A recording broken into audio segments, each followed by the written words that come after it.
हाय viewers, आज आपण बनवणार आहोत चॉकलेट मोदक। त्यासाठी इथे मी पनीर घेतलेला आहे पावशर, ज्याचे मी तुकडे करून घेतलेले आहेत आणि ते मिक्सरच्या भांड्यात टाकलेले आहेत। आणि त्याच्या आधी मी ह्या मिक्सरच्या भांड्यामध्ये साखरेची पूड करून घेतलेली आहे, म्हणजे ताजी साखर वापरायची आहे पावडर करून। पिठी साखरेचा वापर करायचा नाही, कारण पिठी साखरेला जुनाट वास येतो। त्यामुळे आता आपण चॉकलेट मोदकसाठी हे पनीर जे आहे ना, पल्स मोडवरती मिक्सरमध्ये फिरवून घ्यायचं आहे, बंद चालू करत। ह्याच्यात पाणी दूध काहीही ॲड करायचं नाही, फक्त पनीर फिरवून घ्यायचं आहे। हे पहा, असं मऊ सॉफ्ट दाणेदार असं टेक्स्चर झालेलं आहे पनीरचं। ते आता मी काढून घेत आहे एका भांड्यामध्ये। हे पहा व्ह्यूअर्स, इथे मी एक नॉनस्टिक पॅन घेतलेला आहे आणि त्याच्यामध्ये मी टाकणार आहे थोडंसं तूप, 1 चमचा आपले चॉकलेट मोदकसाठी।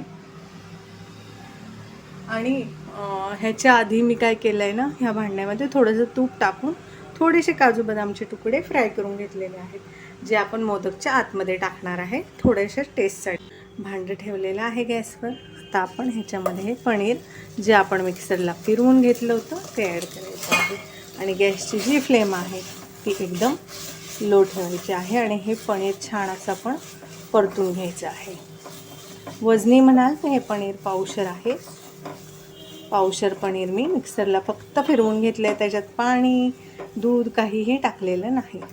आता आपण हे पनीर आहे तर ह्याच्यामध्ये आपण काय करणार आहे, साखर जी आपण दळून ठेवलेली आहे ना, ती ॲड करणार आहे चवीनुसार।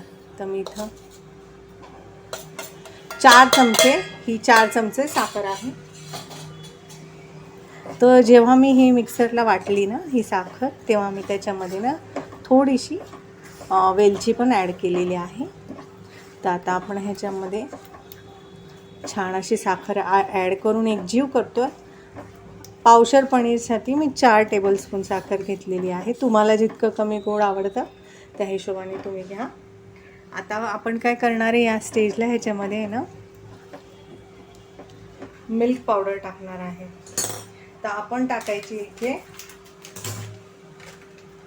3 टेबलस्पून भरून मिल्क पावडर। ज्याच्यामुळे काय होईल ना, 3 टेबलस्पून मिल्क पावडर टाकल्यामुळे काय होईल, आपल्या जे मोदक आहेत त्याला खव्यासारखी चव येईल।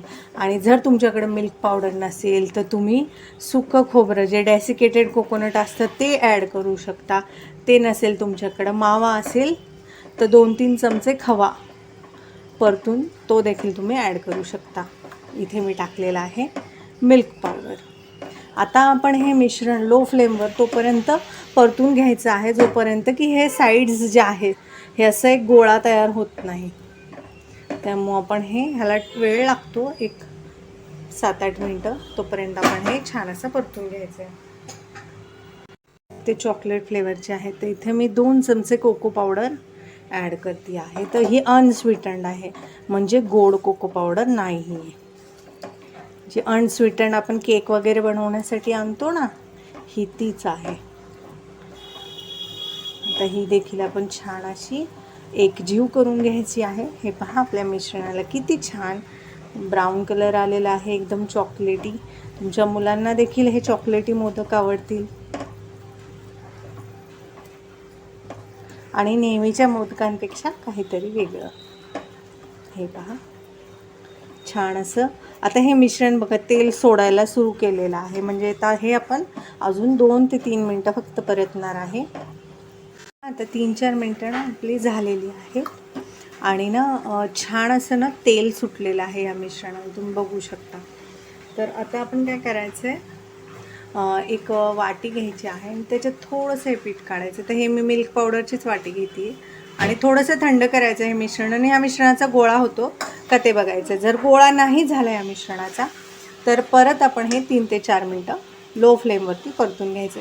तुम्ही एक गोष्ट लक्षात ठेवा, तुम्हाला अजिबात गॅसची फ्लेम हाय करायची नाही आहे हे बनवताना मोदक, नाहीतर ह्या मोदकाची चव तर बिघडेलच आणि करपून देखील जातील। आणि ब्राऊन कलर कोकोला असल्यामुळे कळणार देखील नाही, त्यामुळे लो फ्लेमवरती हे सगळं काम करायचं आहे तुम्हाला। हे पहा, इथं याचा गोळा अजूनही बनत नाही आहे, त्यामुळे आपण हे परत मिश्रण ह्याच्यात ॲड करणार आहे आणि आणखीन 3 ते 4 मिनटांसाठी हे मिश्रण आपण कोरडं थोडंसं ड्राय करून घेणार आहे लो फ्लेमवर। कंटिन्यू मिक्स करा ह्याला आणि त्याचा छान असा एक गोळा एकजीव व्हायला असा घट्ट आला की मग आपण ह्याचे थंड करून एका ताटामध्ये असे मोदक करणार आहोत. हे पहा 3 ते 4 मिनटं आपण हे मिश्रण आता मी परत सेट केलेलं आहे, परतलेलं आहे. तर आता ह्याचा छान असा गोळा तयार झालेला आहे. तुम्ही बघू शकता तेल लागतंय हाताला, तर तेल सुटलेलं. तर हे पहा आपला गोळा आता हा छान असा सेट झालेला आहे. तर आता आपण गॅसची फ्लेम ऑफ करायची आहे. एका भांड्यात हे मिश्रण काढून घ्यायचं आणि थंड करायचं आहे. हे पहा व्ह्यूअर्स, आपलं जे चॉकलेटचे मोदक्याचं मिश्रण जे मी ताटात थंड करायला ठेवलं होतं ते थंड झालेलं आहे पूर्णपणे. आता आपण ना साच्याचा वापर करणार आहे. ह्याला मी थोडंसं तूप लावून घेतलेलं आहे मोदकच्या साच्याला आणि त्याच्यात आपण हे चॉकलेटचे मोदक बनवणार आहे. त्याच्या आधी आपण थोडेसे काजू बदामचे तुकडे ह्याच्यामध्ये ॲड करायचे आहेत आपल्या चॉकलेटच्या मोदकमध्ये आणि थोडंसं हे मिश्रण असं एकजीव करायचं. जर तुमचं मिश्रण सेट होत नसेल तर ते तुम्ही थोडा वेळ फ्रीजमध्ये ठेवलं तरीही चालेल. हे पहा किती छान गोळा बनलाय. तर आता आपण मोदक साच्यामध्ये टाकून घेऊया. इथे ना माझ्याकडे काही पिस्त्याचे तुकडे आहेत, तर ते मी मोदकसाठी गार्निशिंग म्हणून वापरणार आहे. तर आपण 2-2 तुकडे इथे पिस्त्याचे टाकायचे आहेत साच्यामध्ये. थोडंसं हे मिश्रण घ्यायचं आहे चॉकलेटचं, वरती प्रेस करायचं आहे आणि या बाजूला देखील हे पहा असं. आता हा साचा बंद करायचा आहे. एक्स्ट्राचं जे मिश्रण आहे ते आपण काढून टाकायचं आहे आणि व्यवस्थित असा मोदक बनवून घ्यायचा आहे. हे पहा आता आपण साचा खोलायचा आहे आणि आपला तयार मोदक खालून नेहमी हात लावून मोदक काढायचा आहे. हे पहा आता आपण एका प्लेटमध्ये ना हे ठेवून घेऊया मोदक. हे पहा किती सुंदर दिसतो पिस्त्यामुळे. तर आपण मी तुम्हाला अजून एक मोदक करून दाखवते. 2 पीस पिस्त्याचे टाकायचे साच्यामध्ये आणि हे थोडंसं मिश्रण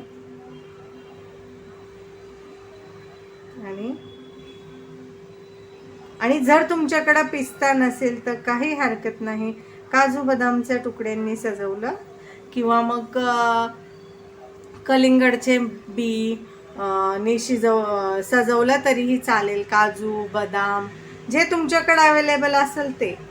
आणि काहीही नसलं तरीही मोदक हे छानच लागतात चवीला चॉकलेटमुळे. हे पहा आता मी हे पहा अशा प्रकारे सगळे मोदक आपण बनवून घेऊया. हे पहा व्ह्यूअर्स, आपले चॉकलेटचे मोदक कसे दिसतायत ना, टेस्टी टेस्टी यमी यमी. हे मी माझ्या पप्पांसमोर मांडलेले आहे. तुम्ही तुमच्या पप्पांना हे मोदक नक्की करून त्यांना प्रसाद म्हणून ठेवा. पप्पांना खूप आवडतील. तुम्हाला माझी रेसिपी जर आवडली तर चॅनलला लाईक करा, सबस्क्राईब करा. ही रेसिपी तुम्ही नक्की बनवून पहा. रेसिपी कशी वाटली ते कमेंटमध्ये नक्की सांगा.